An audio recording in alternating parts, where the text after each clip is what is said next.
nasty home minister, the naughty home minister who cannot protect the country. आखिर Mamata Banerjee direct union home minister Amit Shah पर attack क्यों कर रही हैं? टेक्निकली देखा जाए तो ईडी मिनिस्ट्री ऑफ फाइनेंस के अंडर आती है, जिसके हेड निर्मला सीतारमन है। फाइनेंस मिनिस्ट्री के अंडर डिपार्टमेंट ऑफ रेवेन्यू होता है और ईडी उसी डिपार्टमेंट के अंडर फंक्शन करती है। लेकिन ममता बनर्जी का कहना है कि चाहे ईडी फाइनेंस मिनिस्ट्री के अंडर हो, लेकिन सारी central law enforcement agencies ultimately union government के पॉलिटिकल डायरेक्शन में काम करती हैं। इसी वजह से वो पॉलिटिकली इस पूरे एक्शन के लिए अमित शाह को रिस्पॉन्सिबल मान रही है। उनका आर्ग्यूमेंट ये है कि सेंट्रल एजेंसीज का यूज ऑपोजिशन रूल स्टेट्स के अगेंस्ट सिलेक्टिव तरीके से किया जा रहा है। यही नैरेटिव काफी टाइम से ऑपोजिशन फॉलो कर रही है। राहुल गांधी भी यही कह रहे हैं कि ईडी, सीबीआई जैसे agencies non BJP rule states में ज्यादा एग्रेसिवली एक्शन लेती है। इसी बैकग्राउंड में ममता बनर्जी ने सेंट्रल गवर्नमेंट के खिलाफ फ्रंट खोल दिया है। कल कोलकाता में टीएमसी ने एक बड़ी रैली निकाली, जिसमें सीनियर लीडर्स और मिनिस्टर्स शामिल हुए।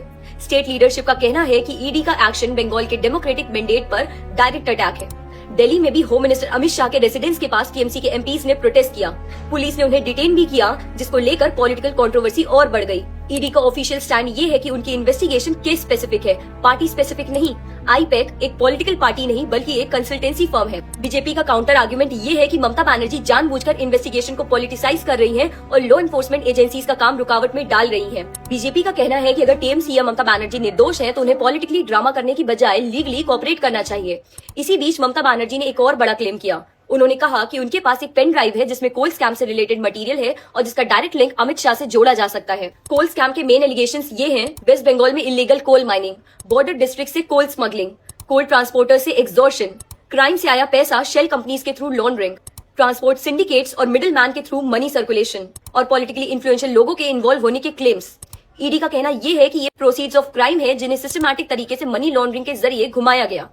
पास में टीएमसी से जुड़े कई लोगों से क्वेश्चनिंग हुई है और कुछ अरेस्ट भी हो चुके हैं। हालांकि ममता बनर्जी के पेन ड्राइव वाले क्लेम पर अभी तक कोई लीगल वेरिफिकेशन नहीं हुआ है, न उसका कंटेंट पब्लिक है और पॉलिटिकल टेम्परेचर इसलिए भी हाई है क्योंकि 2026 में वेस्ट बंगाल असेंबली इलेक्शंस हैं।